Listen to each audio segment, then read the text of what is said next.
இறைவனின் பேரருளை அனுபவித்துக் கொண்டு தவக்காலத்தில் பயணிக்கும் அன்பு உள்ளங்களே, எதிர்நோக்கின் திருப்பயணிகள் என்ற கருப்பொருளில் உற்சாகத்தோடு யூபிலி ஆண்டில் பயணிக்கும் இனிய நெஞ்சங்களே, அனைவருக்கும் அன்பு கலந்த வணக்கம்.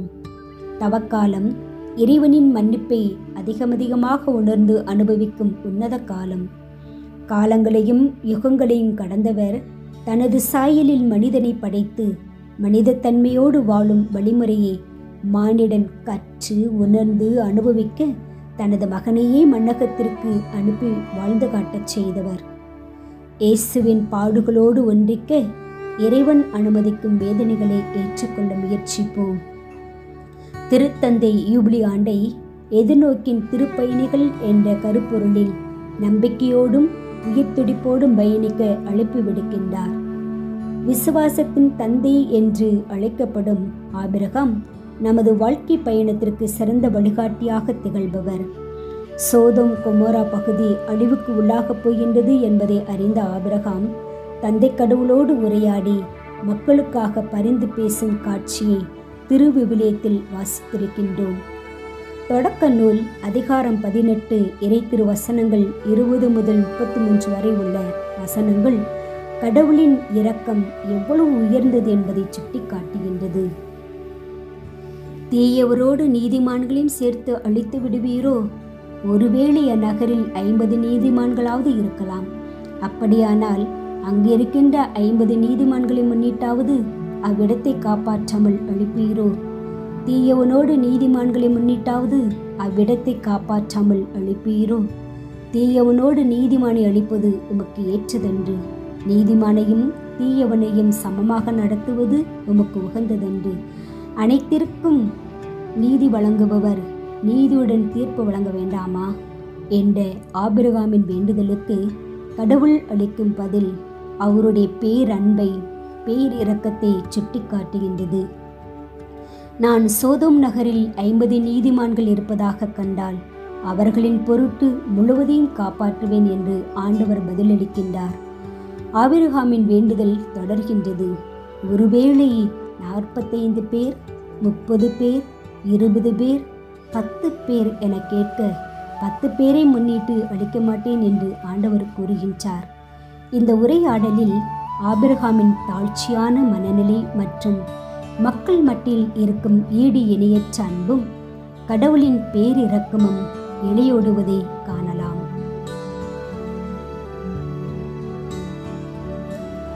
அன்பு உள்ளங்களே, திருவிவிலியத்தின் தொடக்கமே மானிட பிறப்பின் மகத்துவத்தையும் உயர்வையும் எடுத்து மொழிகின்றது. அரிது அரிது மானிடராய் பிறத்தல் அரிது என்று ஔவையார் எடுத்து விளம்புகின்றார். மானிட பிறப்பு அரிதானதுதான். மனிதன் மனிதனாய் மனித மாண்போடு வாழ்வது அதனினும் அரிது என்று கூறினால் அது மிகையாகாது. கடவுள் மானிடரை மாண்போடுதான் படைத்தார். ஆனால் அத்தகைய மாண்பை காத்து வாழும் மக்களாக மனிதத்தன்மையோடு வாழ்கின்றோமா என்பது கேள்விக்குறியே. சோதோம் நகரில் 10 நீதிமான்களை முன்னிட்டு நகரை காப்பாற்றுவேன் என்று ஆண்டவர் உறுதியளிக்கின்றார். இவ்வாறு இந்த உலகமானது நிலைத்திருக்க காரணம் ஆங்காங்கு வாழும் நல்லோர்களால் மட்டுமே. அந்த நல்ல உள்ளங்களின் பட்டியலில் இணைந்து பயணிக்க இந்த தவக்காலத்தில் முழு மனதோடு முயற்சிப்போம்.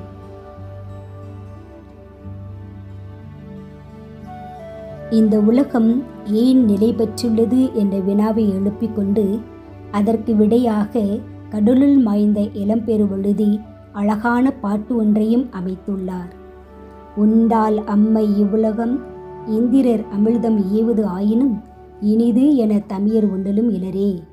முனிவு இலர் துஞ்சலும் இலர் பிற அஞ்சுவது அஞ்சி புகழெனின் உயிரும் கொடுக்குவர் பழியனின் உலகுடன் பெரினும் கொள்ளலர் அயர்விலர் அன்ன மாட்சி அணியர் ஆகி தமக்கு என முயலா நோன்தாள் பிறர்க்கு என முயலுனர் உண்மையானே. ஆம், இந்திர உலகத்தில் கிடைக்கும் சாவா மருந்தாகிய அமிழ்தம் கிடைத்தாலும் இனிதாயிற்றே என்று எண்ணி தாமே உண்ணமாட்டார்கள். பிறரை வெறுத்து ஒதுக்க மாட்டார்கள். பிறர் அஞ்சத்தக்க செயலை செய்யாதவர்கள். பிறருக்காக தம் உயிரையும் கொடுப்பர். ஒரு பழிச்செயல் ஏற்படின் இவ்வுலகத்தை கொடுத்தாலும் அதை ஏற்றுக்கொள்ள மாட்டார்கள். இத்தகைய தன்மையுடைய பெரியோர்கள் இவ்வுலகத்தில் இருப்பதால் தான் இவ்வுலகம் அழியாமல் உள்ளது. உலகம் இனிதாக விளங்க வேண்டும் என்ற ஆவலில் பாடலாசிரியர் வாழ்க்கை தத்துவத்தை இப்பாடல் வழியாக எடுத்து விளம்புகின்றார். எதிர்நோக்கின் திருப்பயணிகளே, கடவுளை நம்பினோர் கைவிடப்பட மாட்டார் என்ற வாக்கை தாரக மந்திரமாக கொண்டு நல்லோர் சொல்லும் பாதையில் பயணிப்போம். நம் தனிப்பட்ட ஒவ்வொரு நபராலும் நானிலம் செழிக்கட்டும். கடவுளின் அருள்நலமும் பேரன்பும் அனைவரையும் புடைசூழ வாழ்த்தி ஜெபிக்கின்றேன்.